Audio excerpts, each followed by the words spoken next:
Pakistan press club ये कुछ कहना चाह रहे हैं सर, सब कहें। जैसे आपने कहा था कि मीडिया में तो पाकिस्तान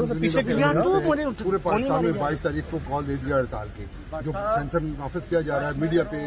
साफियों पे जो पाबंदी है उसके खिलाफ पूरे मुल्क में 22 तारीख को हड़ताल की जाएगी। मैदान उठ गए हैं, उठ पड़े हैं, सिंध की पुलिस उठ पड़ी है, साफी नहीं